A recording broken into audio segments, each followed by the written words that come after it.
Hello, everyone, and welcome back to Everyday Anarchism. I am your host, Graham Culbertson.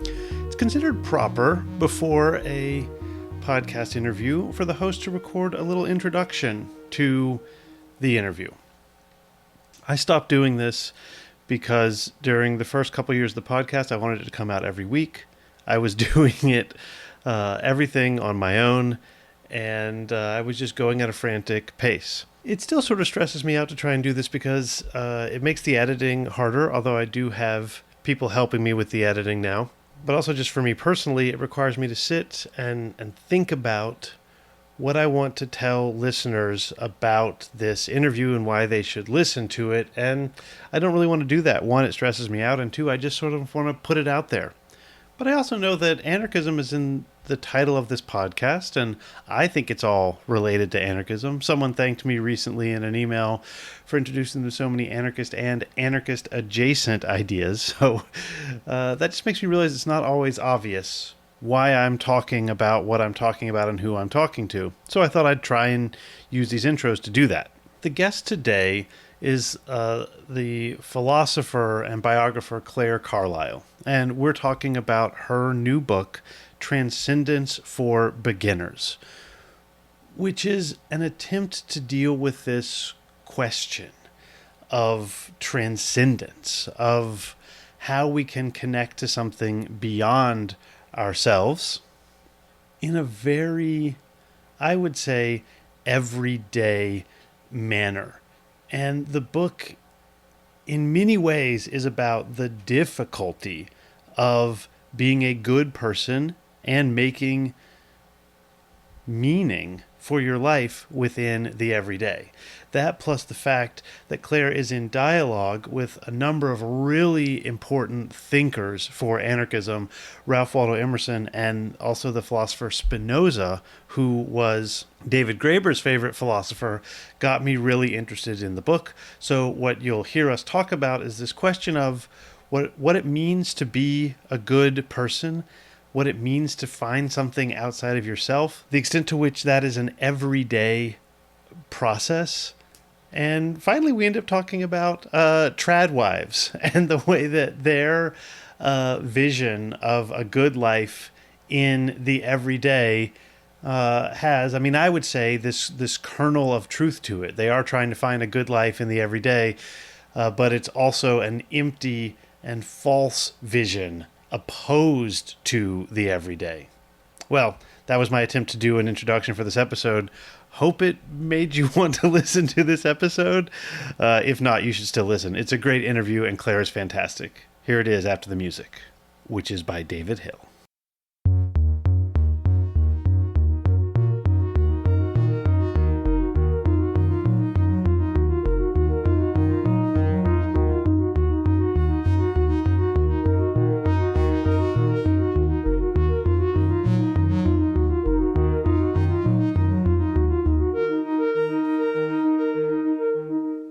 The person who I try and use as my inspiration for podcasting is Montaigne or Montaigne, if you admit, as I probably should, that I can't pronounce the French. And I just want it to be, whatever conversation flows from it. If you look into starting a podcast, you'll find all these guides that say what to do and how to do it and how to make sure your podcast is good. And I don't do any of them. I also don't make any claims that my podcast is good, but I talk to people and we talk about what we talk about. I prefer not to set out topics in advance, although sometimes I write them up, which I did in this case. I'll talk about that in a little bit. And then we just talk for 40 to 45 minutes, and then maybe it's good, maybe it's bad, maybe it could have been better, maybe it would have been worse. I don't know. Let's just do it. Sure. So I'll go in then with, I must admit, I'm nervous about this. So because I read your book, Transcendence for Beginners, and I'll let you introduce yourself and the book in just a second. And I just thought it was beautiful. I thought it was lovely, but I also thought it was very delicate, and I'm just worried that I'm going to come in with some sort of Jamesian pragmatism and just sort of smush it in this conversation. So I'm going to have to rely on you to keep the delicate balance of your book alive, so I don't crush it with like a Cartesian certainty or something like that. Okay, that sounds fine. Okay, well, it's not fine. It's not fine if I crush the beautiful, delicate thing. But I guess why No, don't you no, but begin? it's fine to rely on me for delicacy, and you do whatever you want to do. Okay, so why don't you tell the listeners about this book that you wrote and how you came to write it, and you can explain what the Gifford lectures are, which I will admit I hadn't heard of. But then, of course, the people who have given the Gifford lectures, it's a pretty impressive list. Yeah, yeah. I mean, William James is probably the most famous Gifford lecturer, and his book, "The Varieties of Religious Experience," which is a classic, started life as a series of Gifford lectures. So I was invited to give these lectures up in Scotland at St Andrews University, and the topic for the Gifford lectures in general is religion and philosophy, and I think it's described as something like the knowledge of God and human ethics in relation to God or something. So that's the remit for the lectures. And I was quite daunted to be invited to give them, not just because they have this very august history with people like James and others, but also because that topic in particular made me feel like, what do I know about God? I don't know any more than the next person. Anyway, I had to come up with something for the lectures, and I decided to focus on life writing and thinking about life writing in a philosophical way, because I've written a couple of biographies, and doing that work had raised some quite interesting questions that I was already thinking about, to do with, what is a human life and what is a good human life, and this idea of the whole life of a person, which you try to understand and describe when you're writing a biography. Certainly, if you're writing a biography of someone who's died and you have the whole life story to tell. Um, yeah, I was already interested in those questions, so I thought I'd focus on that and think about religion from that perspective of a human life. So that was the starting point, and because the subject matter was, as I say, religion and God, I needed to have some title that reflected that. And I don't really like the word religion or God. I think they just both carry a lot of baggage. And I didn't want to talk about religion as such, or about the existence of God. Um, so I came on this word transcendence, which is in a way a much vaguer word. It evokes questions about religion or spirituality, maybe God, but it does so in this much more open-ended way, which I liked. And so transcend just means move beyond. That's all it means. And so sometimes we think about God as transcendent. God is beyond the world, but I was more interested in thinking about moving beyond whatever limits we might impose on ourselves through our ways of thinking about ourselves, our habitual sense of who we are, and the possibility of expanding beyond that and thinking, more expansively about a human life. So that was the starting point, anyway. Yeah, no, that's wonderful. I mean, there's already a lot to say in response to that. So I often give my students William James's definition from the Varieties of Religious Experience, which I think I knew as a set of lectures, but I certainly didn't know it was the Gifford lectures, where he says essentially religion is, and I think the word transcendence works well here for James. Religion is any relation that, I think he says man, but we could say a person, uh, who is alone, who is solo, who is by themselves, has to, this wider thing, which he defines as the divine. But then he says we can define the divine anyway, and just we can find the divine however we want to. And so, just a feeling of optimism about the world for Emerson is the divine. And so, in that sense, it seems to me that what James is calling religion and what you're calling transcendence are pretty similar. And I thought I saw a lot of resonances with the Varieties of Religious Experience. But I guess I'm just curious to hear what you have to say about that. Yeah, I mean, one of the nice things about James is he is really open-minded. A lot of thinkers will approach questions about religion from within a certain tradition. So there'll be a Christian theologian or a Christian philosopher, and they'll be working within that paradigm, or they'll be working within some other tradition. And James, I guess he has a kind of Protestant Christian background, but he is thinking, yeah, more expansively, as you say, and thinking about experience, which is something that transcends doctrine, transcends different traditions. All human beings, you could say, could experience the divine. It's not sort of confined to one culture or another. So that open-mindedness is really nice about James. I guess maybe where I think a bit differently from him is as you mentioned there in that quotation, his emphasis on the individual. You've got the individual Hmm.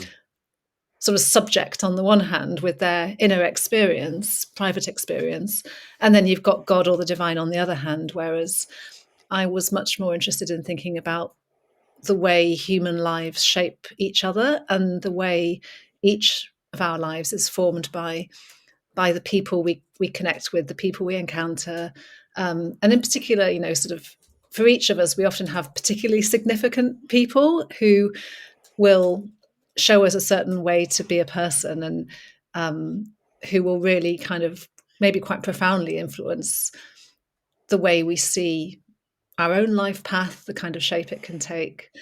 Um, yeah, so I was interested in the way human lives can kind of flow into each other and shape each other. And maybe that's a different emphasis from James, who is quite individualistic, I think, in that sense. Yeah, I think that's right, and I think that's reflected in his writing, and I think his, student John Dewey tries to get more of the flowing into other people, and then his student John Dewey is much harder to read, in part because he's trying to figure out where all these connections happen. I'm waving my arms, which you can see, but the listener cannot. Um, that's the best I can do for Dewey is a vague waving of Yeah, the yeah, arms. yeah. Hand waving. Yeah. Uh, so I guess I probably should start talking about our connections to other people now, which I'm very interested in and is sort of the meat of what I want to talk about. But before we get that, I want to push into this question of Spinoza and the transcendent. So I just so I sorry, give me a second to collect my thoughts. This is what happens when you're not sure what you're going to say. I just did this interview with this science fiction writer and biologist named Joan Slonczewski, and I'd been reading your book like the minute before I started talking to Joan, and I started talking about how I'm interested in the sort of like what I would call the Christian wing of anarchism, which puts people like Tolstoy and Winstanley, and I would say Emerson, although not Christian in the conventional sense. And Joan immediately broke in and was like, "Yes, that's fine, but you don't need mysticism." Maybe they said the supernatural. Joan definitely mentioned mysticism. And I just thought, I'm already trapped here because I myself am an atheist and don't mean mysticism or the supernatural in the conventional sense. And I'm against the idea of transcendence in the sense of, I was just reading someone talking about the Abrahamic God as a transcendent God who exists outside, and then the job is somehow to get beyond what we are to this thing who is outside. And that's just obviously, to me, this is the smashing thing, that's silly. You can only access what you can access, and if you can access something, then it's not transcendent. On the other hand, we have this Spinozan idea that everything is immanent, is present, and also everything is transcendent. And that's the idea that I found in your book, and it's the idea that I find in Tolstoy and Winstanley. So I guess I'm again, maybe this isn't a question, but I just need your thoughts on this. How do we deal with, or how would you like to deal with this problem that transcendence is beyond, but we don't want to be beyond? We want to be here and now, but we also want transcendence in our here and now. Because I took that to be a lot of what the book was about. Yeah, yeah. So one of the things I really like about Spinoza is that he doesn't want to separate God from nature, God from the universe, and that's really his starting point. He says that he has this phrase, God or nature, and by that he just means the whole of infinite reality, the whole of what's real, and everything that exists is just in that. We're all a part of this one reality. And so I suppose you could say, okay, here's a way to compare these different ways of looking at it. I mean, and these are just metaphors, but let's say you've got the ocean, and then you've got the sun in the sky high up, maybe beyond the clouds, and we're all kind of in the ocean. And then God is like, on a traditional view, God is sort of up there, God is the sun. We're all down here, and the sun is like separate from the ocean. And on that view, transcendence would be somehow flying off up through the clouds to this other place where God is, leaving behind our ocean world. So that's, to put it crudely, a kind of classical theistic view. And maybe that God is like a shaped like a person. Maybe he's like sitting on the cloud, and he's all powerful, and he created this whole world. And then, yeah, Spinoza completely rejects that way of thinking about it. And so, on Spinoza's view, the whole ocean just is God or nature, and there's nothing outside of that. It's just one big ocean, and we're like, the waves on the ocean. And let's say that each one of us is a wave. We're ephemeral. We arise, we take shape, and then we pass away. And on that view, well, what would transcendence look like? You can't sort of. There's nowhere to go. You can't go up. You can't go up and out of the ocean. But what you can do is sort of spread outwards, spread out sort of horizontally, so that rather than thinking of myself as a kind of separate individual, we rather become aware and begin to understand the fact that we're not separate from everything else, and we and this is what Spinoza thinks is the work of philosophy, is to understand the connections between our own lives and everything around us, to understand all the causes of our actions and how the whole kind of ebb and flow of the waves sort of shapes everything else. And so that's a view of transcendence, of a kind of expansion outwards, rather than a leap up into some other place. And so it goes with this idea that the way we habitually think of ourselves might not be the way we really are, so that we might think of ourselves as separate. We might think of ourselves as maybe self-sufficient, as these individual substances, and I'm me and you're you. And there's a very kind of clear ontological, metaphysical distinction between those two things. And that's what Spinoza wants to challenge, So this moving beyond on a Spinoza's perspective is a very different way of thinking about transcendence. So that's the way, I guess, I'm more inclined to think about it. I don't know if that appeals to you or not. No, well, it does. I mean, it appeals to me very much so, and I think I like the ocean metaphor and the wave, because what you can, the truth is in this metaphor that you are the ocean. You start off as part of the ocean, and you end up as part of the ocean, and the individual moment when you're a wave is just this moment when you are a wave, and you are never not the ocean. I think that makes sense. I mean, I like this metaphor very much. It isn't gonna satisfy the people.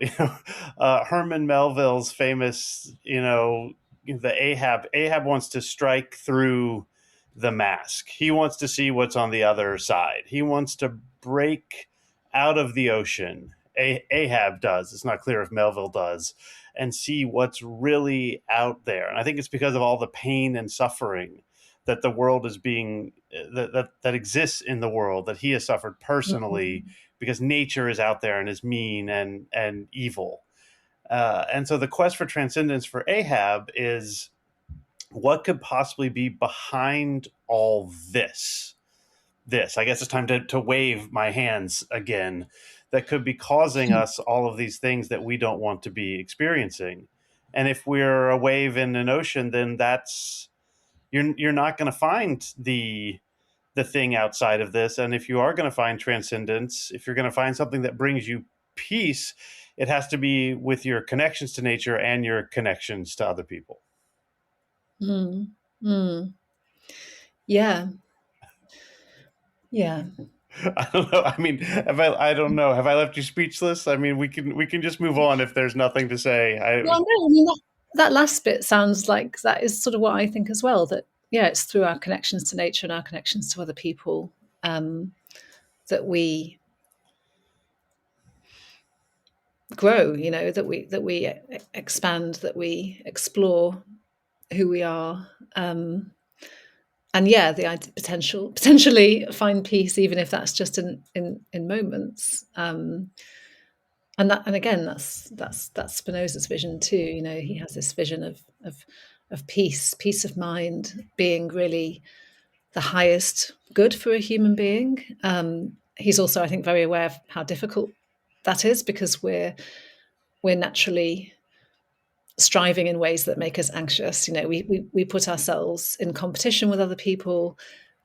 We imagine wrongly, as it turns out, that what's good for us is something scarce. It's a scarce resource that we have to kind of battle with others to, to get. And we get very dependent on other people's opinions of us. We want to be esteemed and recognized, and so we're very anxious to kind of show off and show our best sides. And so Spinoza's really good on all this. He has this great account of human anxiety basically, and the way we tend to be in social life, and the kinds of conflicts that generates, the conflicts it generates within ourselves, the conflicts between people, the suffering that generates. And in some ways he's really realistic about that's how things are. But he does also think that when we understand reality better, we come to understand that what's truly good for us is something that isn't finite, and is actually something that's best shared between people, and that's the joy of understanding ourselves and others, and the connections between things, and that's a kind of resource that's not limited. I mean, like many philosophers, he thinks that understanding is really important, and that it not just that it's important, but that it does make us happier when we understand ourselves better and we see things more clearly.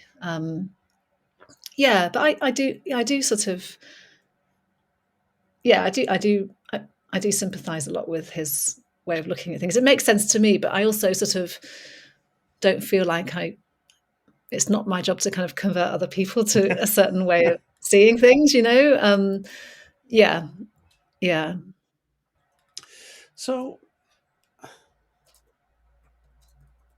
me try and. So I was the thing that struck me most powerfully about your book um, was this. When we get from Spinoza, who is a philosopher I've read very little of, and I just immediately, I wasn't able to perceive these workings through. So when Spinoza is like, God is nature and nature is nature and history is nature and people are nature, I was like, well, that's fine then. But I didn't. I was like, I can agree with all this, and I had no reason to move forward with it. I didn't read enough, and I didn't see all of the interesting applications.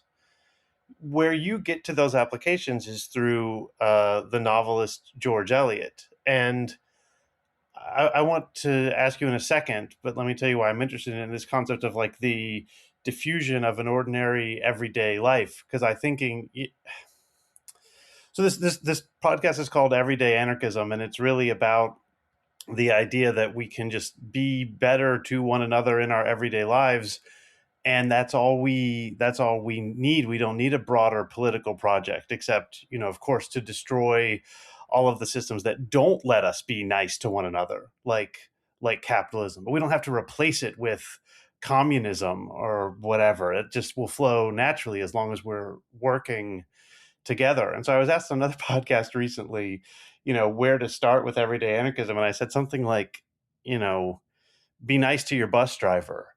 And afterwards, I just was like, you know, so angry at myself that I said something so benign, so kindergarten, so non-revolutionary as be nice to your bus driver. But in your reading, at least, that's sort of the conclusion drawn from the novel Middlemarch, that where goodness comes from, it comes from everyday goodness from everyday people. But it's also,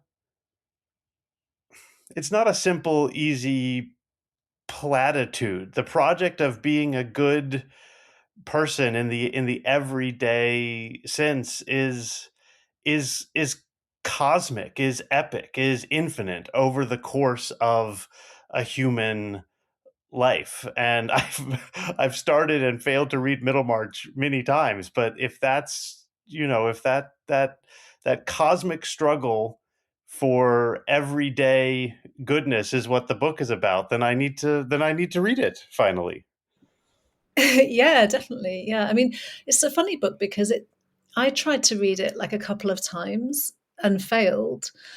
And then the third time I read it and it was really easy to read. So I think often with books, it's about timing. Hmm. Um, it just, yeah, it was weird because, as I say, it was one of those books that you feel like you should read, and other people would talk about it, think, "Oh God, I've still not read Middlemarch," and then you think, "Oh no, I must read this very worthy book." And maybe that was my problem, was I went to it with this mindset like it was a task I had to complete, and yeah, I couldn't get into it the first couple of times, and just read a few pages and then Yeah.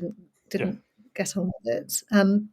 But when I did pick it up at what was obviously the right time for me, I just found it really fun and entertaining, and I just got straight in and loved it. And I've read it a couple of times since. Obviously, I reread it while writing my George Eliot book, and then I'm looking back at it again more recently. So yeah, it is really amazing. But it's funny, the number of people, since I published my book on George Eliot, which was the book that I did before this one, the number of people who've came to me and sort of confessed Yeah. to me that they've never read Middlemarch, as if it's some kind of terrible crime, has just makes me laugh. Like people keep going, "Oh gosh, you won't believe this, but I've actually never read it." And yeah, but getting back to what you were saying, which was really interesting about everyday anarchism, and yeah, the struggle to be good in a human way, in an everyday human way, and how kind of profoundly challenging that can be, and um, and how kind of cosmically significant it is to try to do that.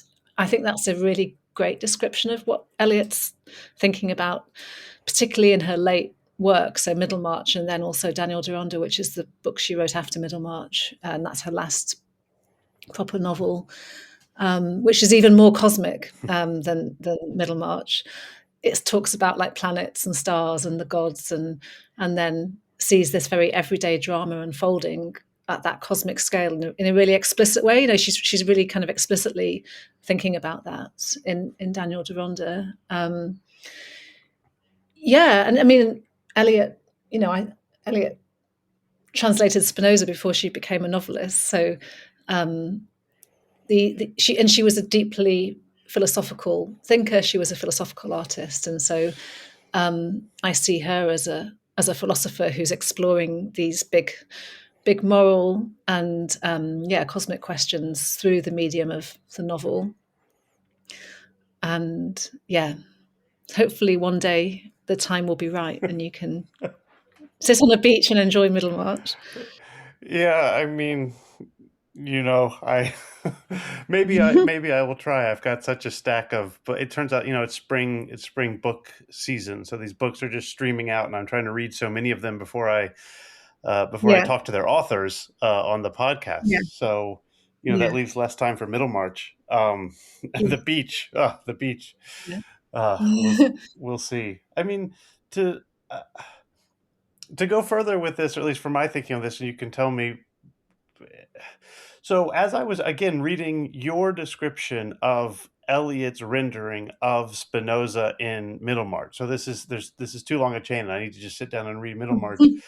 I was thinking, there's sort of two philosophies of of history that I like and I think are true in a certain way, and I also deeply dislike both of them. I remember having a student so angry when I had them read Emerson's Self Reliance, and at one point he says, I think it's in the essay Self Reliance, he says every institution is the shadow of one man. Again, it's one man, but we can say person now, and we can have Thatcher or something. I mean, we can certainly think of women who have created institutions. And Emerson says, Caesar existed, and therefore there is a Roman Empire. I don't know if he means Julius or Augustus. He's probably thinking of Julius, but historians would say it's Augustus. And this made the student so angry, and she was like, but there's forces of history. It's so much more than this. And I actually think Emerson is right in a lot of ways about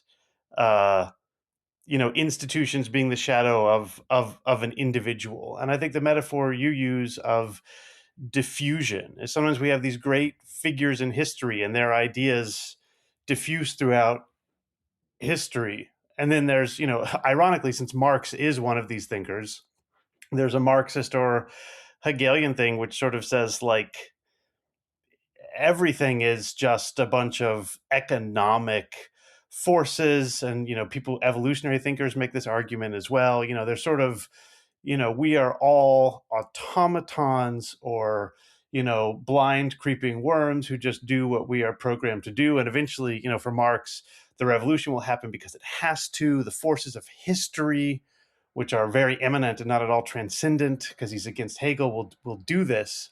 And what neither of those philosophies, both of which I think have truth to them, what neither of them leave any room for is the decisions and the lives of individual people. I'm more amenable to Emerson's one because at least it suggests that someone somewhere can make a choice and do something and it will make a difference. But it renders history this series of great men and the occasional woman. And so this idea that what humanity actually is a series of people living their lives as best they can, making their connections or failing to make their connections. And what we all are is this sum of these diffuse lives that strikes me as again, this is the maybe too not maybe not delicate enough, but this strikes me as a synthesis of these sort of two theories. And then we can say like what Marxist forces of history is a wave of many small lives being diffused and coming together. I don't know. Does that does that make any sense to you? Yeah. I mean, I was just thinking as you were talking that both both in a way both Marx and Emerson are kind of different expressions of the massive wave of Spinozism. They're both the kind of because Hegel was super influenced by Spinoza, um, and then of course Marx is influenced by Hegel on the one hand, but then you've got this more, I don't know, maybe kind of romantic strand in Emerson or something, that's more individualistic, and I don't know if that's to do with America as well, being American. But anyway, yeah, I think that's right. And Eliot is also another great 19th century thinker that you can put alongside Marx on the one hand, Emerson on the other. I mean, Eliot was reading Hegel. She met Emerson and was, so she's in that milieu, she's in that world, and she's having those conversations. She's thinking with those other thinkers, but also thinking differently. And so, yeah, I want to say that her project in Middlemarch is probably quite explicitly like anti-Emersonian in that she doesn't want to just focus on these particularly significant historical individuals. Particularly, she doesn't want to say that that's the only way you can live a really meaningful, significant, good life is like on the world stage, and of course that's an extremely gendered way of thinking. I mean, Emerson's book is called Representative Men, and And they are all men, you know. It's not like he just means people. You Yes. know, they all happen to be male people, don't they? You know, all the men, and it sort of goes together with the Goethe's idea of history and the hero. Auguste Comte, who kind of again like recreates this whole calendar, and every month is named after like a different man of history. Like there's Shakespeare and there's Napoleon and Aristotle, you know. So Eliot is like really in this world, you know, in thinking the same questions, um, experiencing this patriarchy, like really at first hand, you know, as an intellectual woman artist, wanting to say something in the world, and then what she comes up with in Middlemarch is this idea of this sort of almost like an anti-hero or an anti-heroine, because Dorothea, the heroine of the book, is this ordinary woman who lives an ordinary life. You know, no one. I mean, ironically, a big book does get written about her, Middlemarch, but within the sort of world of the novel, no one's writing books about Dorothea. She lives, she dies, she's buried. Her tomb is unvisited. She's this, and Eliot describes her as unhistoric and her life as hidden. But she's interested in questions about, well, how do you live a good life when you are unhistoric and hidden? And this came out of like a real life correspondence she had. I found a letter that she wrote. She was corresponding with a female friend who had recently got married, young woman, who wrote to Eliot and said, oh, you know, she felt kind of oppressed by her narrow life, and she was just a wife and she didn't really know how to live a good life.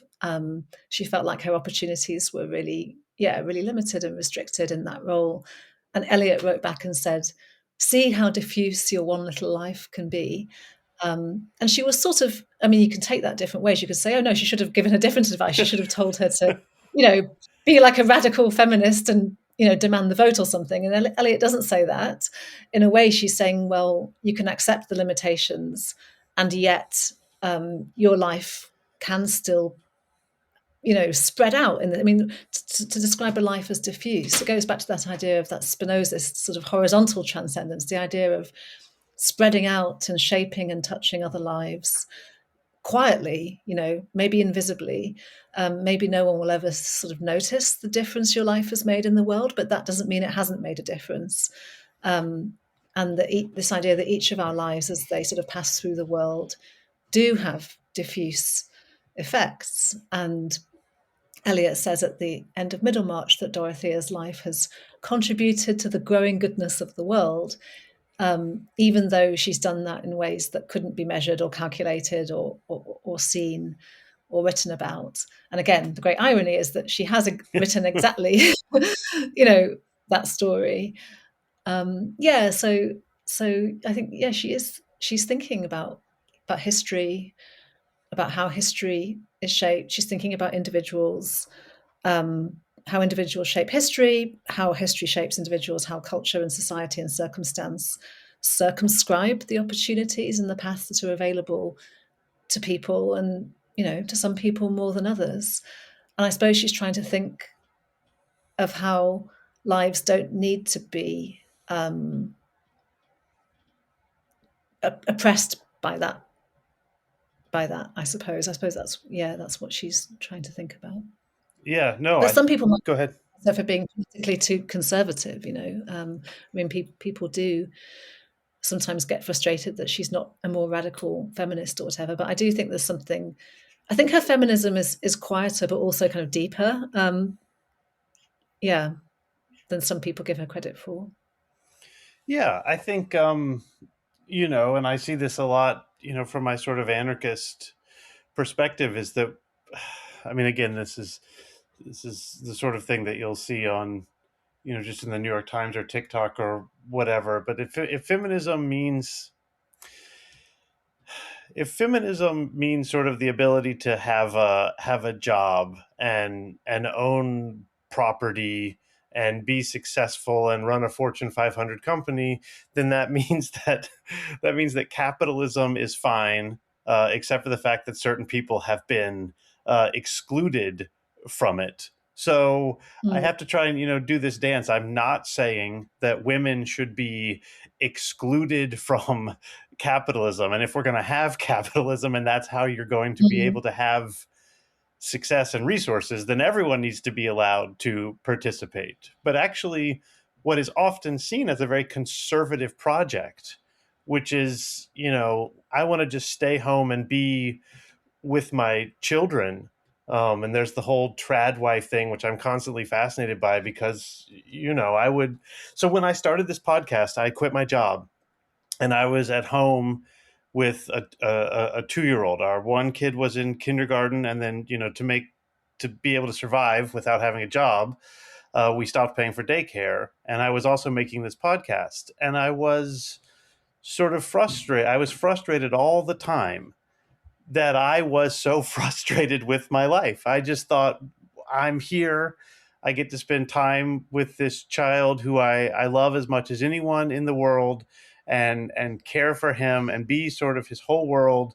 And we go for walks in the park. And all I was thinking about on those walks in the park is, I want to get back working on my podcast, and I want to write a book, and I want to be in the classroom again. And I was desperate for all of the things that I was making my podcast about, how you shouldn't want, and you should be able to just live a life of radical, ordinary, everyday goodness. So when I see the tradwives say, like, oh, you should just be able to be at home and cook and clean, well, there's absolutely a revolting patriarchal element. You're cooking and cleaning as a servant to a man. There's nothing good about that. But the desire to escape the rat race and lead a life of radical goodness, not A, because you're in service to a patriarchal man, or B, because you want lots of followers. But that essence, I respect the tradwives are failing because they are they've monetized it. I just saw recently that there's rarely children in their videos. But this life, as you described it, and I haven't read Middlemarch, of just being attentive and caring to the people around you, that strikes me, maybe not political, but absolutely radical. Mm. Mm. Yeah, it's really interesting hearing you describe your experience of like being a parent, and yeah, I mean, I guess people are different. Maybe some people would really enjoy taking their just going to the park with their kids, and that's all they're doing, and they're just in the moment enjoying life. But I think it's really common to have the kind of ambivalence you describe, when you're I mean, there's yeah, I think the idea of maternal ambivalence is really, really useful, because it really cuts through this idea of how we think you're supposed to be, that you're supposed to be this wholeheartedly, you know, devoted mother in this case, and that you should just, and you're with your child and you're just enjoying it. And but no, like, human beings are more complicated than that, and often we're there, but we're thinking about being elsewhere, and that can be the case. It's not limited to childcare, although it often shows up in childcare, where you're just feeling bored and you want to go and do something else, and you don't have any time to yourself, and you want to escape from your child, and you're relieved when they fall asleep, and all this kind of thing. Like, this is just a very, very normal experience, and so it's sort of nice to hear you describe it. And yeah, I think it's really good to just be very kind of honest about that's often what parenting feels like. And maybe it's only when I used to feel like that, I think, a lot more than I do now, because now that my son is older, he's 15, and I think partly when your children get older, they can be kind of a bit easier to be with, and you have sort of different kinds of conversations with them, but also you start to realize that the time with your child is quite precious, because you're drawing closer to the point where they're going to leave home, and you think, oh gosh, this is, and so then it feels different. But anyway, I think what you're describing is just really natural. And I think it's fine. I just think that whatever it is, it's. I suppose the problem with an idealized vision of the kind of person you're supposed to be like the tradwife ideal, if that's just genuinely what someone wants to do, then there's nothing wrong with it. But if it's holding up an ideal that either other people or maybe that woman herself measures herself up against and feels that she's not adequate to that ideal, then that's not a good way to live. Like those ideals aren't really helping us. Yeah. And again, it's something that Spinoza's really good on this, on ideals about how we construct these images of the perfect human being or what a good life should be, and then we kind of measure ourselves up against those sort of images, and then we feel bad, and depressed and anxious, and so yeah, I think idealism is just can be quite pernicious, and a good way to cut through it is just to be pretty honest about the reality of whatever it is you're doing, whether you're working or parenting or whatever. Yeah, and I mean that's I have never articulated it myself that well. That's the perfect critique of the tradwives, because what they are selling is an ideal. They're selling a version of Emersonian heroism. I see critiques of them, though, so-called feminist critiques, that what's wrong with them is that they are, at home and not in the workforce. And that's not Mm, that's not the mm, correct critique. mm. And in fact, they are in the workforce and they make lots of money Yeah, selling and that's their yeah, that's idealized vision. That's what's wrong. yes, yes, yeah. With the tradwife idea, or image, when I was writing this book, I was thinking a lot about my mother, who, a bit like Dorothea in Middlemarch, had a very ordinary life. She worked part time at the local hospital, but she was mainly a wife and a mother. Um, and she was maybe quite a lot like that woman who wrote the letter to George Eliot, saying, what kind of a life can I have? And my mum didn't have the opportunities that I had. She left school at 16. She didn't go to university. She didn't ever live by herself. She just went from her parents' house to being married and then having children. In her 20s. So yeah, I was thinking a lot about her life and its meaning and and its sort of significance for me, and yeah, the goodness of that life, but also, uh, I guess on the flip side of that, the frustrations that I'm sure she had as a intelligent, creative, and actually deep down quite free spirited woman who would have liked more, and she also died young, so there was a sense that she sort of didn't get to her life didn't get to expand and grow in the ways that I think it would have done if she hadn't been ill and died. And so I suppose for me, those questions that George Eliot was exploring in the 19th century about, in her case, about women, but I think it applies equally to men. Men are also thinking about how to live a good life. And they're fighting against these certain ideals of masculinity and what it is to be a man and what it is to be a hero. And those ideals are just as damaging for men as they are for women, obviously. Yeah, but my obviously my mum wasn't like a tradwife, but she was a traditional housewife and mother, and I don't think there's anything wrong with that. What isn't so good is the fact that her opportunities were sort of quite circumscribed, by being born in 1950 in certain kind of English culture, in a certain class as well, certain social class. Um, yeah. Yeah, I think we should head towards the end, but I'm so struck by how, you mentioned men. I often teach the novels of Walker Percy and sometimes even the show Mad Men, and then we can, read Gloria Steinem and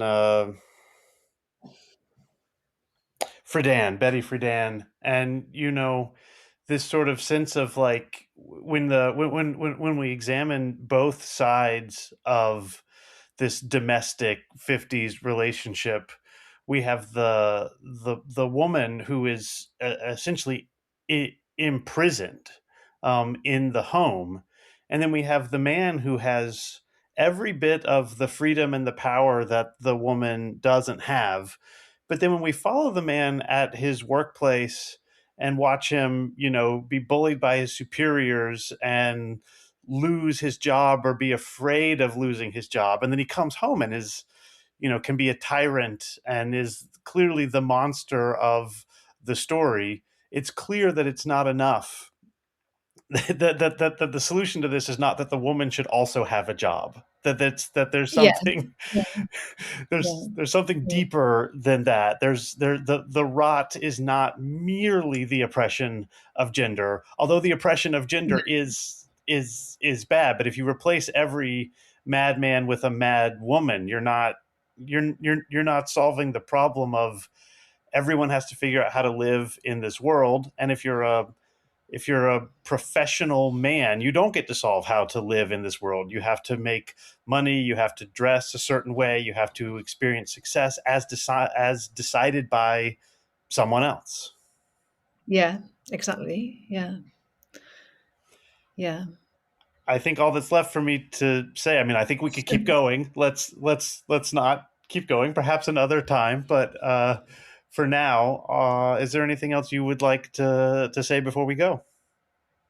No, no, it's been really interesting. The conversation took an interesting, maybe surprising turn. I didn't think we were going to talk about tradwives, but but no, yeah, yeah. Well, No, I don't have anything else to say. Yeah, let the record show I've got a sheet of notes next to me, and Tradwives was not on it. So this is what I was trying to say at the beginning is that's what I'm trying to do is have a surprising conversation. yeah, Hopefully it's of interest to the people who listen, but all I can do is try and have a surprising conversation and then I leave it to them. yeah. Well, it's been really fun. Thanks for having me on the show, Graham. All right, thank you, Claire.